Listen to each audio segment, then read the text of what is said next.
اعوذ باللہ من الشیطان الرجیم، بسم اللہ الرحمن الرحیم۔ حضرت امام علی ابن حسین زین العابدین علیہ السلام کے مجموعہ دعا صحیفہ کاملہ کی دعا نمبر 40۔ اس دعا کو دعائے ختم القرآن بھی کہتے ہیں۔ بار الہ، تو نے اپنی کتاب کے ختم کرنے پر میری مدد فرمائی۔ وہ کتاب جسے تو نے نور بنا کر اتارا اور تمام کتب سماویہ پر اسے گواہ بنایا، اور ہر اس کلام پر جسے تو نے بیان فرمایا اسے فوقیت بخشی، اور حق و باطل میں حد فاصل قرار دیا، جس کے ذریعے حلال و حرام الگ الگ کر دیا۔ وہ قرآن جس کے ذریعے شریعت کے احکام وعدے کیے۔ وہ کتاب جسے تو نے اپنے بندوں کے لیے شرح و تفصیل سے بیان کیا۔ وہ وحی جسے اپنے پیغمبر حضرت محمد مصطفیٰ صلی اللہ علیہ وآلہ وسلم پر نازل فرمایا، جسے وہ نور بنایا جس کی پیروی سے ہم گمراہی و جہالت کی تاریکیوں میں ہدایت حاصل کرتے ہیں، اور اس شخص کے لیے اسے شفا قرار دیا جو اس پر اعتقاد رکھتے ہوئے اسے سمجھنا چاہے اور خاموشی کے ساتھ اسے سنے،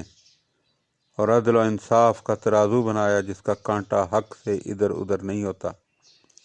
پر نور ہدایت قرار دیا جس کی دلیل و برہان کی روشنی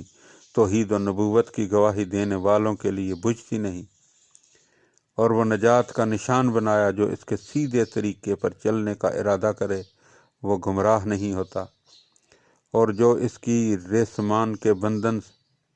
وابستہ ہو وہ خوف و فقر و عذاب کی ہلاکتوں کے دسترس سے باہر ہو جاتا ہے۔ بار الہ، جب کہ تو نے اس کی تلاوت کے سلسلے میں ہمیں مدد پہنچائی اور اس کی حسن ادائیگی کے لیے ہماری زبان کی گرہیں کھول دی، تو پھر ہمیں ان لوگوں میں سے قرار دے جو اس کی پوری طرح حفاظت و نگہداشت کرتے ہوں، اور اس کی محکم آیتوں کے اعتراف و تسلیم کی پختگی کے ساتھ تیری اطاعت کرتے ہیں، اور متشابہ آیتوں اور روشن و واضح دلیلوں کے اقرار کے سایہ میں پناہ لیتے ہوں۔ اے اللہ، تو نے اسے اپنے پیغمبر محمد صلی اللہ علیہ وآلہ وسلم پر اجمال کے طور پر اتارا، اور اس کے عجائب و اسرار کا پورا علم انہیں القاء کیا، اور اس کے علم تفصیلی کا ہمیں وارث قرار دیا، اور جو اس کا علم نہیں رکھتے ان پر ہمیں یعنی آل محمد کو فضیلت عطا فرمائی، اور اس کے مقتضیات پر عمل کرنے کی قوت بخشی، تاکہ جو اس کے حقائق کے متحمل نہیں ہو سکتے ان پر ہماری فوقیت و برتری ثابت کر دے۔ اے اللہ، جس طرح تو نے ہمارے دلوں کو قرآن کا حامل بنایا اور اپنی رحمت سے اس کے فضل و شرف سے آگاہ کیا،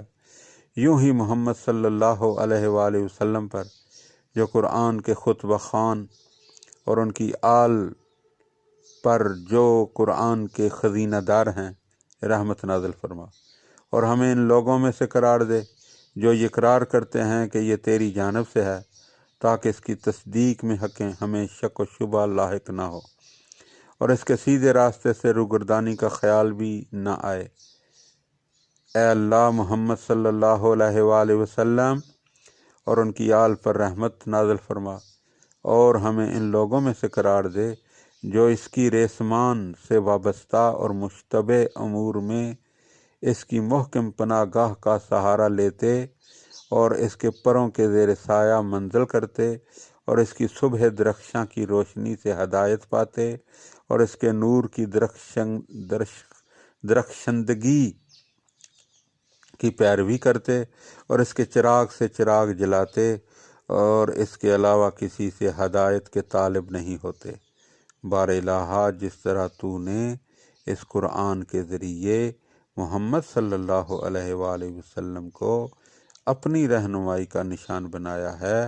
اور ان کی آل کے ذریعے اپنی رضا و خوشنودی کی راہیں آشکار کی ہیں، یوں ہی محمد صلی اللہ علیہ وآلہ وسلم اور ان کی آل پر رحمت نازل فرما، اور ہمارے لیے قرآن کو عزت و بزرگی کی بلند پایا منزلوں تک پہنچنے کا وسیلہ، اور سلامتی کے مقام تک بلند ہونے کا زینہ، اور میدان حشر میں نجات کو جزا میں پانے کا سبب، اور محل قیام یعنی جنت کی نعمتوں تک پہنچنے کا ذریعہ قرار دے۔ اے اللہ، محمد صلی اللہ علیہ وآلہ وسلم اور ان کی آل پر رحمت نازل فرما، اور قرآن کے ذریعے گناہوں کا بھاری بوجھ ہمارے سر سے اتار دے، اور نیکوکاروں کے اچھے خصائل و عادات ہمیں مرحمت فرما، اور ان لوگوں کے نقش قدم پر چلا جو تیرے لیے رات کے لمحوں اور صبح و شام کی ساعتوں میں اسے اپنا دستور العمل بناتے ہیں، تاکہ اس کی تطہیر کے وسیلے سے تو ہمیں آلودگی سے پاک کر دے، اور ان لوگوں کے نقش قدم پر چلائے جنہوں نے اس کے نور سے روشنی حاصل کی ہے، اور امیدوں نے انہیں عمل سے غافل نہیں ہونے دیا، اور کہ انہیں اپنے فریب کی نیرنگیوں سے تباہ کر دے۔ اے اللہ، محمد صلی اللہ علیہ وآلہ وسلم اور ان کی آل پر رحمت نازل فرما، اور قرآن کو رات کی تاریکیوں میں ہمارا مونس اور شیطان کے مفسدوں اور دل میں گزرنے والے وسوسوں سے نگہبانی کرنے اور ہمارے قدموں کو نافرمانیوں کی طرف بڑھنے سے روک دینے والا، اور ہماری زبانوں کو باطل پیمائیوں سے بغیر کسی مرض کے گنگ کر دینے والا، اور ہمارے اعضاء کو ارتکاب گناہ سے باز رکھنے والا، اور ہمارے غفلت و مدہوشی نے جس دفتر عبرت و پند اندوزی کو طے کر رکھا ہے اسے پھیلانے والا قرار دے، تاکہ اس کے عجائب و رموز کی حقیقتوں اور اس کی متنبع کرنے والی مثالوں کو کہ جنہیں اٹھانے سے پہاڑ اپنے استحکام کے باوجود عاجز آ چکے ہیں ہمارے دلوں میں اتار دے۔ اے اللہ، محمد صلی اللہ علیہ وآلہ وسلم اور ان کی آل پر رحمت نازل فرما، اور قرآن کے ذریعے ہمارے ظاہر کو ہمیشہ صلاح و رشد سے آراستہ رکھ، ہمارے ضمیر کی فطری سلامتی سے غلط تصورات کی دخل در اندازی کو روک دے، ہمارے دلوں کی کثافتوں اور گناہوں کی آلودگیوں کو دھو دے، اور اس کے ذریعے ہمارے پراگندہ امور کی شیرازہ بندی کر، میدان حشر میں ہماری جھلستی ہوئی دوپہروں کی تپش و تشنگی بجھا دے، اور سخت خوف و ہراس کے دن جب قبروں سے اٹھیں تو ہمیں امن و عافیت کے جامے پہنا دے۔ اے اللہ، محمد صلی اللہ علیہ وآلہ وسلم اور ان کی آل پر رحمت نازل فرما، اور قرآن کے ذریعے فقر و احتیاج کی وجہ سے ہماری خستگی و بدحالی کا تدارک فرما، اور زندگی کی کشائش اور فراغ روزی کی آسودگی کا رخ ہماری جانب پھیر دے، اور برے عادات اور پست اخلاق سے ہمیں دور کر دے، اور کفر کے گڑھے میں گرنے اور نفاق انگیز چیزوں سے بچا لے، تاکہ ہمیں قیامت میں تیری خوشنودی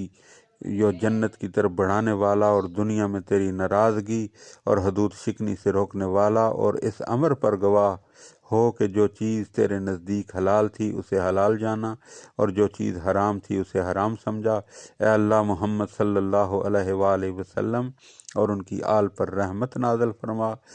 اور اس قرآن کے وسیلے سے موت کے ہنگام نزا کی اذیتوں، کراہنے کی سختیوں،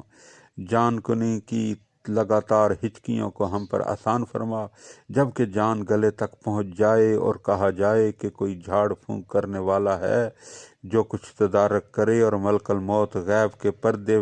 چیر کر قبض روح کے لیے سامنے آئے، اور موت کی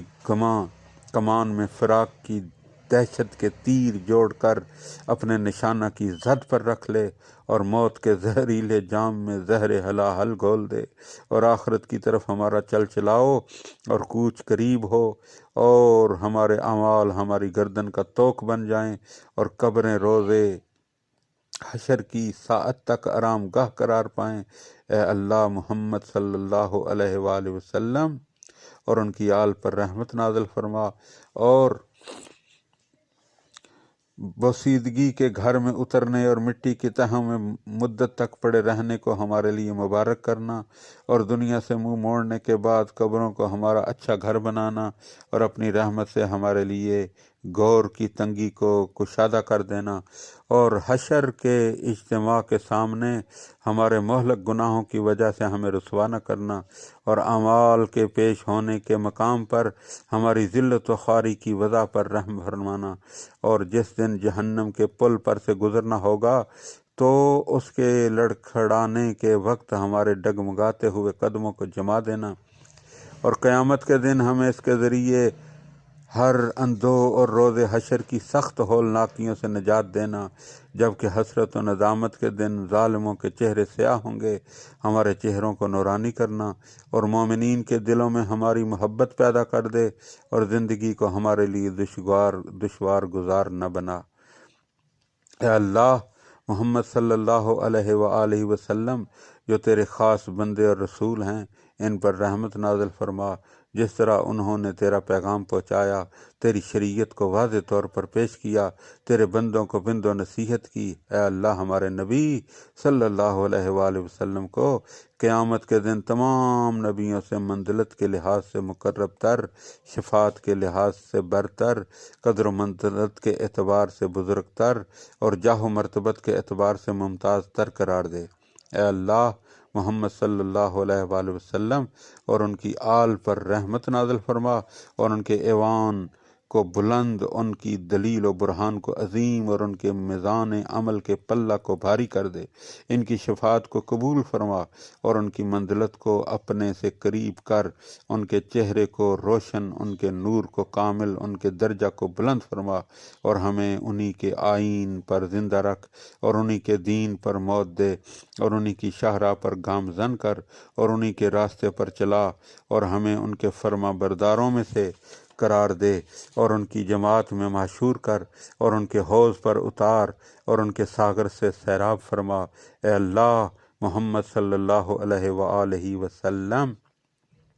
اور ان کی آل پر ایسی رحمت نازل فرما جس کے ذریعے انہیں بہترین نیکی، فضل اور عزت تک پہنچا دے جس کے وہ امیدوار ہیں، اس لیے کہ تو وسیع رحمت اور عظیم فضل و احسان کا مالک ہے۔ اے اللہ، انہوں نے جو تیرے پیغامات کی تبلیغ کی، تیری آیتوں کو پہنچایا، تیرے بندوں کو پند و نصیحت کی، اور تیری راہ میں جہاد کیا، ان سب کی انہیں جزا دے جو اس جزا سے بہتر ہو جو تو نے مقرب فرشتوں اور برگزیدہ مرسل نبیوں کو عطا کی ہو۔